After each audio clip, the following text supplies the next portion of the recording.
Hi everybody, and welcome to this Netacea product webinar, where we are delighted to introduce Netacea Threat Intel Feeds, effectively a way of hardening your defenses against automated attacks using a threat feed of confirmed data based on real-world threats. I'm James Middleton, Director of Product Marketing at Netacea, and I'm joined today by Andy Still, who's our CTO and one of the original co-founders, and Cyril Noel-Tagoe, who's a principal security researcher for Netacea's Threat Intel Center. Just a quick breakdown of what we're going to talk about today. So we're going to start off with Andy giving you the overview of what Netacea Threat Intel Feeds actually are. Then we're going to look at some example use cases of how you can use the threat feeds.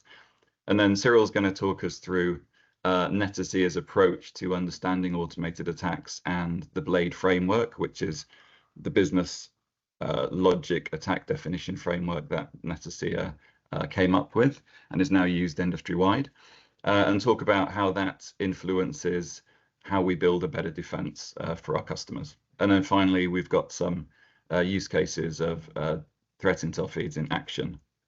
So to start off with, Andy, can you talk us through what Netacea threat intel feeds are? Thanks, James. So Netacea, across defending all our customers, we see trillions of requests every single day. We process those in real time and we identify attack traffic within that. And for our customers, we stop that traffic in real time. A side effect from that is that we can extract a large amount of attacker data, which is useful to be used in other situations. We collect this in what we call our threat intel feeds.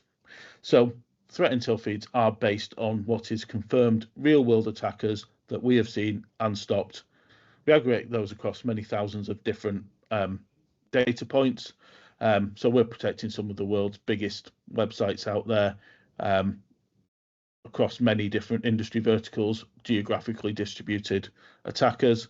So essentially what we're building here is a real-time map of botnets, all of which have been actively used as part of attacks. So these are not just items that may be used as part of attacks. These are ones that we've actually seen attacks from. We can use this in many different capacities and situations, some of which we'll talk you through in the upcoming slides. But some examples, so for example, it could even be used to identify compromised devices within your own network, which are actually being used as part of a identified botnet. How you use it is basically up to you, but you will typically use it as a way to harden your existing defenses by boosting your baseline protection and the visibility you have of automated attacks. Threat intel feed is provided as an offline batch threat feed in a range of different formats. We are currently working on launching an API-based version of it. Okay, and we are able to slice the data we provide in multiple different ways. And can you talk us through some examples we've got here of the filtering options we provide? Yeah, so we've looked to break down the attackers we see into essentially a risk rating to give you an indication of how much of a threat we've seen. So as we say, these are all real attackers that we've seen in real time, but obviously some are higher risk than others. At the top level, we've got what we call the worst offenders. These are attack sources that we would say these are always bad, and within our product, and we would recommend others to use in this way. If you see something from one of these sources, you would be comfortable just stopping anything, classing it all as malicious. We then have repeat offenders. So these are offenders that they're high risk. We've seen enough activity to know that we would always treat them as high risk, but not necessarily guaranteed to be malicious, or not necessarily seen as always malicious. They should have some area of validation, or maybe just be used in high risk situations where you wanted to kind of put down the shutters a little bit more. And lastly, we have what we class as known offenders. So these are just a wide range of sources where we have seen malicious activity from them, but we wouldn't necessarily act upon that. We would need to combine that with other data sources before you class those as malicious. And in terms of how threat intel feeds can be used, there's a couple of different use cases that obviously will depend on what your own specific requirements are. But do you just want to talk us through using threat intel feeds at the network edge? Yeah, so obviously this is a data set. You can use it in any situation you want. You can combine it with other data sets. But one approach you can use is actually, particularly if you're looking at the worst offenders list, you could import this into an edge device. So it could be a WAF, a CDN, an ADC, and actually just use this as a straight block list. So anything you see from this one of these high risk addresses, you could actually stop. And we do see this being used as a relatively effective way of, certainly if you don't have a severe problem, this will take out the worst offenders. It will take out the very obvious, less sophisticated kind of attackers. If you have a more severe problem, you could look at also using one of the high risk areas. But again, you need to understand the impact of risk versus reward, false positives versus false negatives to do that. Okay, so it sounds like you can squeeze more value out of your existing edge defenses, which most customers will already have commitments to and have in place. But another interesting use case is where you can ingest the data set into a risk engine for further analysis. Can you just talk us through this? Yeah, so, and again, this is where you may use kind of the wider data set. Our full data set of repeat offenders, we will give you we're not just kind of sharing the IP address there. We are sharing more information about where we've seen that IP address used, how often, date ranges, risk, geographical data associated with it. This can all be imported into one of your risk engines or decision engines, and you can then use that as part of a wider decision-making process. You can start to combine that data with other data sets and look to where you can correlate bits of data in order to make a better decision. This can be as part of a real-time decision engine. It can be kind of used for threat hunting, post-event analysis. Essentially, it's a data set that you can get a lot of value out of, particularly when you combine it with other data sets coming from other sources. Great, thanks, Andy. So now I'm going to switch over to Cyril, and Cyril's going to talk us through Netacea's unique approach to understanding automated attacks, starting with an overview of the BLADE framework, which I mentioned in the intro. So Cyril, if you'd like to talk us through BLADE. Yeah, sure. So the BLADE framework, that's the Business Logic Attack Definition Framework. This basically identifies the 6 phases that a business logic attack can go through. Now, not all attacks go through all 6 phases, and some may go through only 5, but these are the 6 phases that it can go through. And it covers the whole life cycle from resource development, when the attacker is acquiring tools or resources to conduct their attack, through reconnaissance when they're understanding their target, bypassing defenses that might be in place, through to actually executing their attack, extracting information or exploiting the access they've gained from executing their attack, and then taking post-attack activity, so how they're profiting from that attack. And if you're looking at this, you're probably saying this looks quite familiar if you're familiar with things like the MITRE ATT&CK or the Lockheed Martin kill chain.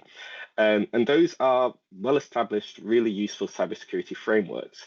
However, the issue with them is that they don't focus on business logic attacks. They are more focused on your classic intrusion-style cyber attack, where the intention is to get into a system and make it do something it's not supposed to do. Now, on the other hand, business logic attacks hijack your systems and processes and make them act in a way that they are supposed to act, but achieve a different outcome. A classic example of this is a credential stuffing attack. Your login endpoint is supposed to take in a username and password, and if those two match, let people in. Now, if you're using a username and password that you do not own, that is a business logic attack. The application is still working the right way, but you're now using it for a nefarious purpose. And so BLADE filled the gap for this much needed approach where you have these specific types of attacks that are not covered by your traditional cybersecurity frameworks. Because these aren't just, dumb automated attacks that, you don't need to do any modeling and understand. These are sophisticated attacks through, reconnaissance. They're actively trying to understand how you work before they launch your attacks. And in the same way, we need to actively understand how they work before we can properly defend against them. And so to this point, BLADE also recognizes that the actual attack takes place, in phases 3 and 4, but we can stop it before that. If we can stop the reconnaissance phase, if we can stop the resource development phase, we can actually stop an attack before it even starts. And that's a really good position to be in. Great. The BLADE framework will be very familiar to security professionals familiar with MITRE ATT&CK or Lockheed Kill Chain. Of course, attack frameworks usually have corresponding defense frameworks as well. And Netacea took the approach of using all of those learnings, intelligence, and insights we got from understanding the attack lifecycle into helping us build better defensive solutions. So, Cyril, if you could just talk us through the Netacea bot defense framework and the stages of the defense lifecycle as well. Yeah, of course. And like the attack framework is similar to your MITREs and your Lockheed Martin kill chains, the defense framework, again, practitioners, you might see some similarities between this and the NIST cybersecurity framework, but this is really boiled down to how do we defend against these sophisticated business logic attacks. And with this, we want to start on modeling. As I said, these attacks are sophisticated. The attackers themselves, they are performing reconnaissance. They are doing modeling exercises before they engage in attack. And we do not want to give them an advantage by also not doing that. Every company, every organization is unique, and there's no one size fits all. Even if you look within the same industry, you're going to have different goals, mission statements, etc., different architectures. Every company is going to be unique. And so we use our threat intelligence capabilities and modeling techniques to determine how we can give you the best coverage and help you understand the skill of your problem. There's a famous quote by Sun Tzu: if you know yourself and you know the enemy, you do not need to fear the outcome of 100 battles. And with these business logic attacks, you're having hundreds of thousands of battles every day. It's really important that we perform this modeling and you understand your enemy. And through that modeling, we can also apply, these ML and AI insights to illustrate not only what your adversaries have done in the past, but also what they're planning to do in the future. And that's how we can give you, that 360 view. And once you've modeled, we then want to harden. And this is where we apply those learnings and the data from the modeling to shut down would-be successful attacks before they even start. And this is all about lifting that baseline protection. How can we make your environment as hard as possible for the attackers to hit? And this is going to eliminate most of the attacks, but it's not going to eliminate the most sophisticated attacks, because these are going to be attackers who are going to retool. They're going to see a defense, they're going to see it as a challenge, and they're going to retool. They're going to try something else because they've got a goal and they're dedicated and they want to get there. And for that's where our detect and response comes in. This is where we need that real-time AI-driven protection that is sophisticated enough to deal with those sophisticated attackers, even as they are retooling in real time.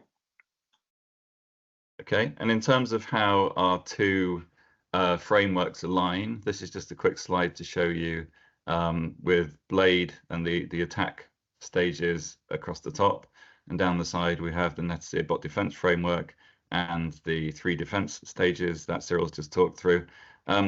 Cyril, if you could just give us a little bit of insight into where we extract information from in each of the attack phases, and then use that to build the better defense. Yeah, sure. So I'll start with the modeling phase. So model's all about understanding every phase in this attack lifecycle. We need to understand how attackers are developing their resources, what tools they're using. Are these publicly available tools? Are these tools that they develop them themselves? If we use credential stuffing again as an example, the credentials they're using, where they're getting these credentials from. Has there been a leak that's recently been a data breach recently that they can then get credentials from. We need to understand that. We also need to understand how they're performing the reconnaissance, how they're bypassing defenses, and so on. Taking any of these in isolation is not going to give you the full view. A really powerful thing about the post-attack phase is we can also use that to identify attacks that have happened in the past that maybe your defenses haven't realized, and we can use that also as a barometer of, in the post-attack, let's say previously we had this many accounts for sale and now that number's dropped. We can then use that to also, evaluate how our defenses are evolving over time. Then the harden phase. So this is really focused on the core of the attack, which is the defense bypass phase and the attack execution phase. And whilst this attack life cycle is presented as 6 separate phases, there is kind of some cyclical nature of it. The defense bypass and attack execution normally can be a cyclical phase. But here we're combining that attack intelligence with indicators of compromise from confirmed attacks, so past attacks on Netacea customers, and we're using that to create these lists of known malicious assets that Andy talked about earlier. And as Andy said, this can be integrated in multiple areas, on the edge, in your SIM, and so on. And this can really, stop those attacks right at the point of execution. And then finally, to detect and respond, as we said, the sophisticated attackers are going to be retooling, and they're going to be changing their defense bypass techniques. They're going to be conducting constant reconnaissance. So we need something that can cover those 3 phases, and that's where the detect and response comes in. This is where we're applying the same sophistication that the attackers are applying to make sure that as soon as they retool, we're retooled. We're right on the edge of it. This is real time. The harden is kind of really once daily. This is information we're gathering real time, but we're providing that on a kind of a scheduled basis. The detect and respond, this is real time. As soon as the attacker is retooled, we're ready for them as well. Okay, and those phases, model, harden, detect, and respond, actually align with how Netacea has built its product suite out. So we have a unified solution. Cyril, do you just want to give us a very, very brief overview of what each of these 3 products are and how they align with the different phases of the defense framework here? Yeah, sure. So the Netacea Threat Intel Center. So this is where I sit. These are the people who are every day, researching bot attacks, gaining and providing that intelligence from adversary communities, and looking at how the ML models are being applied and what intelligence we can gather from that. So that's kind of really human-driven, very skilled, very integrated humans in those communities. We're trying to understand what's happening. We're trying to predict what's happening. Then you've got the Netacea Threat Intel Feeds that Andy was talking about earlier. These are the feeds of confirmed attacks. So these can be drawn from both the Threat Intel Center and also from the bot protection as well. But that's a kind of a feed that you get, and that aligns with the harden phase, where that's about stopping the attack at the point of attack or defense bypass. And then you've got Netacea bot protection, which is the only solution capable of stopping sophisticated bots that are changing their tactics throughout the attack lifecycle. And this is drawing in on information both from the Netacea Threat Intel Center and the Netacea Threat Intel Feeds. These are all feeding into that overarching bot protection solution. Perfect, thanks. As promised, we're now going to move on to looking at some real-world use cases, some real-world data, to show you a bit more about how Threat Intel Feeds work in action. So, Andy, if you can just tell us what the story is behind this this graph we're looking at here. Yeah, thanks, James. I can talk you through this. This was an example of where we were using our Threat Intel feed as an element of protection for a German retailer. So the graph that you see here shows in orange the total requests that retailer was seeing, and then the 2 blue lines indicate the amount of those requests that could be stopped by applying our Threat Intel feed. So the dark blue line is our worst offenders, and the lighter blue line is our repeat offenders. So going back to earlier, the worst offenders are the ones that we would say you would always block. the repeat offenders are ones that we say we would consider blocking, particularly if you're under attack. And what we can see here is that actually the worst offenders, which we say always block, have fairly consistent amount of traffic throughout the whole of this period. I think it's over 5% of the traffic is just from worst offenders. We would sometimes see that being considerably higher. In this case, we think this particular retailer had reasonable existing defenses in place and also had a relatively sophisticated set of attackers.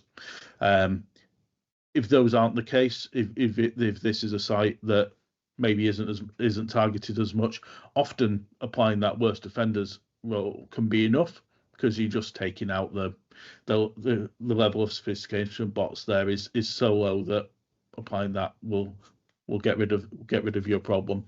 In this case, we're seeing that actually the repeat offenders are illustrating that actually there's a fairly clear area where this retailer is under attack. And what we did with this particular retailer was that we actually used their systems to trigger when they're under attack to actually turn on that repeat offenders list at that point, because at that point the risk of the attack was higher than the risk of allowing potential false positives from this offenders list. This was something we worked with that retailer to get to the point we were comfortable that the risk reward at that point was sufficient that we would apply that. But we can see from this example that we then get closer to stopping 18% of all traffic as bad. But you can see that the the repeat offenders is clearly related to specific attacks. And this was a good kind of example of how we can use multiple lists in different areas. It's also a good example of when we're talking through the defense framework of how this can be a journey to harden. And as over time, because this is quite a high value target to the attackers, we would likely see the attackers get more and more sophisticated, and this retailer may need to move to our full inline detect and respond system, where we're actually stopping attackers as they happen, as they evolve, using our AI systems. Great, thanks very much, Andy. So if you consider what we looked at on the previous slide as like a zoom in on how threat intel feeds can help harden your existing defenses, this is another example of how a customer of ours was able to use the entire unified Netacea product suite and build a really, really effective defense. So Netacea was used by a very well-known US media streaming company during the live streaming event of the big American game earlier this year. And we expected there would be lots and lots of legitimate traffic, people trying to watch the game as it was being streamed live. And within that, we also expected to see lots and lots of malicious traffic trying to hide within that volume. So here you can see on the right, the customer used Netacea's Threat Intel Center and Cyril's team to really understand what their automated threat and bot threat universe looked like, so they could strategize pre-attack, because this was a live event, don't forget. So we had to be prepared to deal with some things that were moving and changing in near real time. At the bottom of the slide here, you can see how threat intel feeds were deployed within the customer's existing edge defenses to proactively harden those against attack. And they were deployed on non-critical paths, let's say, where on the left, Netacea's bot protection solution was deployed across the critical path. So this is where you're logging in to the streaming service in order to view the event. That's where bot protection was deployed to catch all of those really sophisticated dynamic bots and automated attacks that were changing their tactics and retooling in real time. And the the results from this, specifically in terms of threat intel feed, was that a large DDoS attack was detected, and the customer's existing WAF solution was only picking up 20% of that attack volume. Netacea Threat Intel Feeds actually detected 80% of the malicious traffic that wasn't picked up by their existing solution. And just to give you some idea of the size of this engagement we had, we analyzed 24 million requests over the course of the event, and are proud to report that there were 0 outages from bot attacks during that. So thanks very much, Andy and Cyril, for taking the time today to explain threat intel feeds. If anybody is interested in talking to Andy or Cyril a bit more, or to get their hands on a sample data set of the threat intel feed, here's some information where you can connect with us. Thank you very much.